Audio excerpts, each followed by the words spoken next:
हिंदी संस्कृत के अच्छे ज्ञाता गोस्वामी जी भी थे, उनके परिवार के भी थे।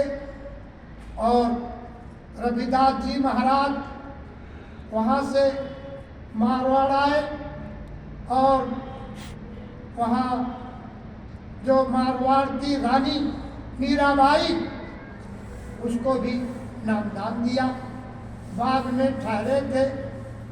मीराबाई ने देखा कि हमारे गुरु जूता सिलते हैं, वो एक थाल में असरफियाँ, मोहरें लाल और तमाम सोना सब भर करके थाल में एक तौलिया से ढक करके लाई और कहा, महाराज इसको स्वीकार करो।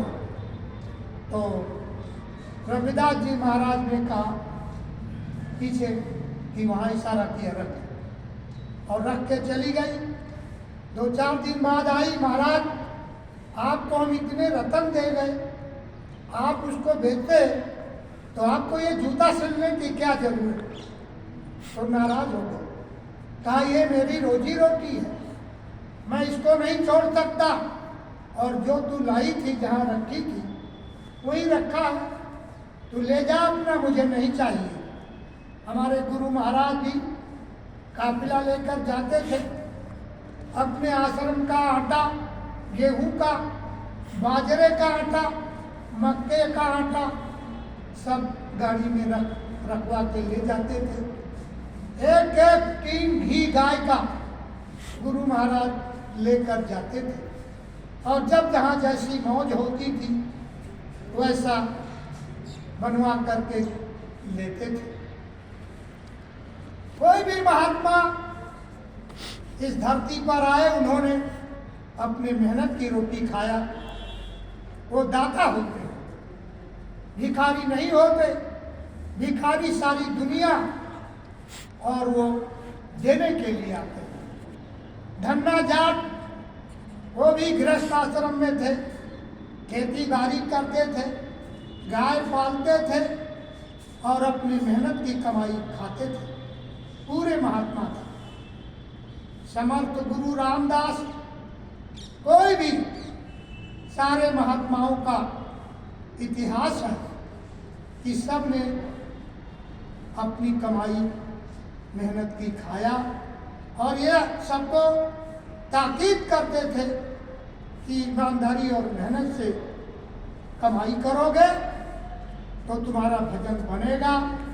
कभी हराम का खाने को मत आशा करना, हराम की खाओगे तो भजन नहीं हो पाएगा। गुरु महाराज बताते थे कि दादा गुरु खेती करते थे, गृहस्थ आश्रम में थे, उनके 3 बेटे थे, और दादा गुरु ने कहा कि देखो तुम ये सारा कुछ बराबर कर देना, और यहाँ से अगर मेरे लिए कोई झोपड़ा बनवाना तो मथुरा में बनाना। स्वामी जी महाराज अपने कृष्णानगर में बहुत कीमती जमीन, जिसको हर्ट ऑफ सिटी कहते हैं, उसको उस जमाने में स्वामी जी महाराज ने खरीदा था, आश्रम बनाया था। आज वो जमीन करोड़ों नहीं अरबों की है, और वो जमीन पड़ी हुई है। महाराज जी ने उसको दर्शन के लिए पार्क वगैरह बना करके छोड़ रखा है, और इस मधुबन को पूरा गुरु महाराज ने खरीदा। लोग कहते थे, बड़े बड़े विद्वान, कि बाबा ये जंगल को क्या करोगे, यहाँ तो कोई आएगा नहीं। तो गुरु महाराज कहते थे, बच्चा देखते जाना। और आज इस आश्रम पर इतनी भीड़ होने लगी कि गुरु महाराज ने अपनी मौज से संगत को बांट दिया।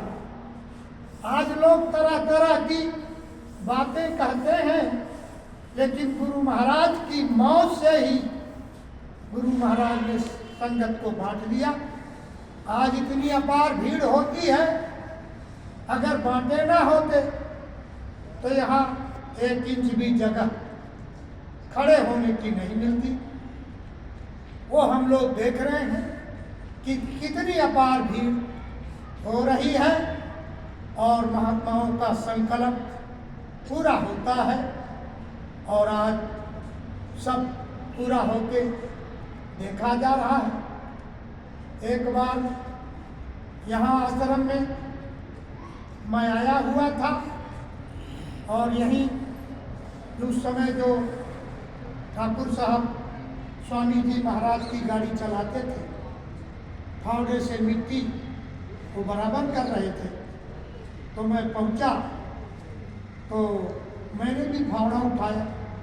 जैसे मैंने मिट्टी फावड़े से शुरू किया, गुरु महाराज ने मेरा हाथ पकड़ लिया, कहा तुम ये काम मत करो और तुमसे मैं दूसरा काम दूंगा। तो एक ताकधारी को चौधरी साहब ने 3 बार स्वामी जी के पास भेजा, मगर स्वामी जी ने उनको खारिज कर दिया। तो आखिरी में स्वामी जी ने हमारा नाम लिया, तो चौधरी साहब ने हमको बुलाया और कहा कि आपका वक्तव्य गुरु महाराज को बहुत पसंद है। चौधरी साहब ने हमारा प्रोग्राम बनाया। तभी पश्चिमी जिलों में हमको भेजा गया, अलीगढ़ से और पूरा उधर कानपुर, लखनऊ और उसके बाद बाराबंकी। स्वामी जी ने कहा था उधर फैजाबाद करने के बाद तुम अपने घर चले जाओ। तो मैं करके गया था। उस समय तमाम जिलों में हमको गुरु महाराज ने भेजा था और एक रतन बाबा, उसके यहाँ भी बड़ी भीड़, नीमसार में वो भी आश्रम बनाया है जमीनें खरीद करके, उसके पास भी गुरु महाराज ने हमको भेजा था। उसका टाट उतरवाना चाहते थे चौधरी साहब, लेकिन गुरु महाराज सबके थे। गुरु महाराज किसी के साथ कोई जोर जबरदस्ती कभी नहीं किए। बड़े बड़े गुनाहों को गुरु महाराज ने माफ कर दिया और वो कहते थे चोर आ जाओ, डकैत आ जाओ, कतली आ जाओ, कोई भी आ जाओ, गुरु महाराज किसी से कोई परहेज नहीं किया। और यहाँ पर जवाहर बाग कांड हुआ, वो भी इन्हीं बड़े बड़े अधिकारियों की देन है कि उसका टाट हमारे बस्ती जिले में उतरवाए थे। और वो एक दबंग किस्म का आदमी था, खूंखार टाइप का था, और उसका परिणाम आप सभी लोगों ने देखा। गुरु महाराज कहते थे तमाम शिकायतें लोग करते थे। मेरे भी शिकायत मेरे यहाँ का जिला अध्यक्ष